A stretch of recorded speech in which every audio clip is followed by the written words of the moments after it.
So thank you so much for welcoming us in your office, sir. I'm grateful. Thank you and welcome. I'm going through the statement and just a little bit of clarity from you. So what does it mean that you're finally beginning commercial production, or exploration is starting, or what does it actually mean? So Springfield have signed an agreement with a drilling company called Stena for a rig called the Stena Fort to drill 2 wells and potentially additional wells later on in a water depth of 1,700 meters, 1,700 meters water depth for one of the fields, and another field which is 1,100 meters water depth. It definitely goes deeper. It goes about 3,000 meters deeper after that. So we've actually signed with a rig company as the first ever African company to own and operate in deep offshore and to sign a contract for a rig to drill in deep offshore. A lot of technical jargons in your explanation, trying to break things down for us to understand, but just to break it down, is it still prospecting, or from what is happening, it means that we can go full haul commercial production? So we have to, after this drilling campaign, is when we will be able to tell you that from this asset, we're going to produce this number of barrels a day, and it's going to take us this amount of time to be in production. So we need this information. I don't know if you remember, but a few years ago, 2 years ago, we brought the biggest seismic vessel in the world called the Ramford Titan, which is owned by PGS, to shoot 3D broadband seismic. So what that did is it gave us, a clear picture of where we think the natural resources are, which is what has helped us to target where we are going to drill. So we need this drilling campaign to be able to be well informed of exactly our production profiles. So we hope that it's going to be, we're going to get commercial quantities in the very next few months. In terms of steps or percentage, because that's what often excites a lot of people, the general public out there. For those who don't appreciate the workings of oil production, the next thing they want to hear is that when is this company beginning commercial production? How are they, through the process. So from what is going to happen now, is it just 2 steps away or 3 steps away, holding all other things constant, or that then it's successful, then we roll out? So we are basically, this phase, I would say, is 1 step away from, being in production. So we are just 1 step away. We just drilled this. We will ascertain, how things would, how the resource will come out. First of all, we have to make sure that there's commercial quantities and how it will come out, how it will flow to the sea level, and to be processed and beyond. So yeah, we're just 1 step away from commercial production. For Springfield and for you, Mr. Kevin Okyere, what does this development? How do you take this development? Well, I must honestly say that I feel like we are blessed to be in this opportunity. You need to think about it, on the entire African continent. Now there are some amazing companies, African companies doing, very, very well, but they are all either onshore or shallow water. The deep water area have been primarily left for, Western and other international non-African companies. So to think of it as Springfield is the first African company, this is our first asset. This is our first, oil block that we are working on, and for us to think that we are the first company in the whole world, just an African company, to actually own and operate and to drill in deep water, I think it's something that has to be celebrated by all Ghanaians and all Africans, because it's definitely going to inspire Africans, beyond Ghanaians, to actually look into venturing into the deep water space. How has the process been like for you? I knew you've been in this space for quite a long time, that being just a step away from getting to your last lap. How have you taken this process? How has it been like for you? What do you make of that? Finally, we are closer to our vision of getting there. What you need to understand is, it takes time. So you have to have the spirit of persistence and a lot of prayers.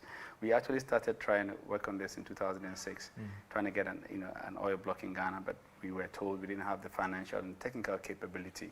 So we started in 2008 to work on building the financial and technical capability. And then in 2012, we reapplied for this. We applied for an oil block. We got in 2016. And then we are in 2019. So if you look at it, it takes time, and a lot of times we don't have patience. When something's not really going our way, we tend to just, pack it or forget about it and move on to the next one. So to us, it's a long journey, although it seems like yesterday. It's a really long journey, but we think that it's a journey worth, taking all over again. You talked about financial muscle in terms of being used as a reason for having challenges previously in getting this block. I mean, how are you driving this process? How are you funding this process? Are you bringing some investors on board? Are you doing debt, equity? How are you driving this? So, we Springfield actually own 84% shares in this oil block. The GMPC and its subsidiary, which is Esploco, own the rest. We have been funding this through our other businesses. So the profits from our other businesses, as you know, we have trading businesses and other businesses which goes beyond the boundaries of Ghana. We are in other West African countries, and we are actually in other European countries. We do business all over the continent in terms of the world, all over various continents.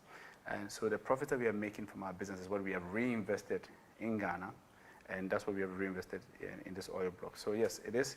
It's a capital intensive. It's a capital intensive industry.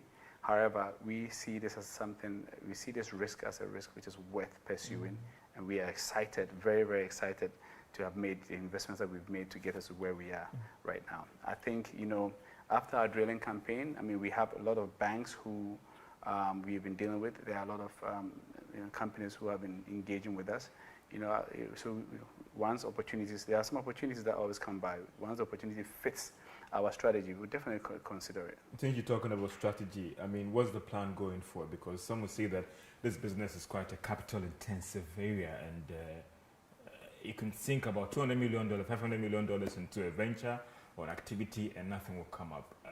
Going forward, are you still doing the relying on your business, looking at debt, or maybe equity that could help drive this whole activity? So, I mean, for now, with this, where we are right now, where we're looking at, self-funding through our own means, and as I said, we are in, there are banks and other entities who have expressed interest, but once the opportunity looks feasible and reasonable for us, and is in line with our strategy in terms of when we want to be in production, and and the terms work for us and work for the Ghanaian government as well, and the people of Ghana as well, we would definitely consider it.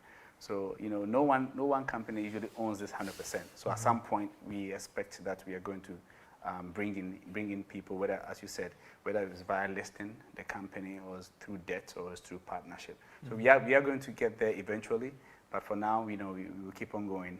We'll keep on going. Is the listing more of a favorable option, or the partnership is a favorable option for you? Well, I mean, I don't know if you heard, but London Stock Exchange, listed or pointed out to the fact that Springfield is a company to inspire in 2019. So late 2018, they saw that we are a company to reckon with. We are a company that have a very bright future.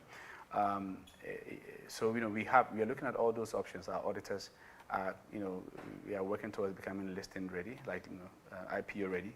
However, we are not at this very moment, we are not sure which option might be the best, but all options are technically on the table that we will consider. So the London alternate market may be possibly not the main market, and even the local market here. Yes.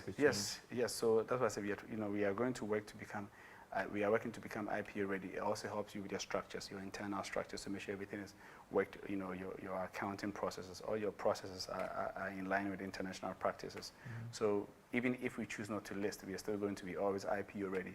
Should we ever change our mind at any point in time to list? And there are no exceptions. It could be the Ghana market, it could be South Africa Stock Exchange, it could be the UK, it could be the US, it could be anywhere that is favorable for us. All other things being equal, again, hoping that being positive here and being hopeful and optimistic here, that this activity comes out as successful.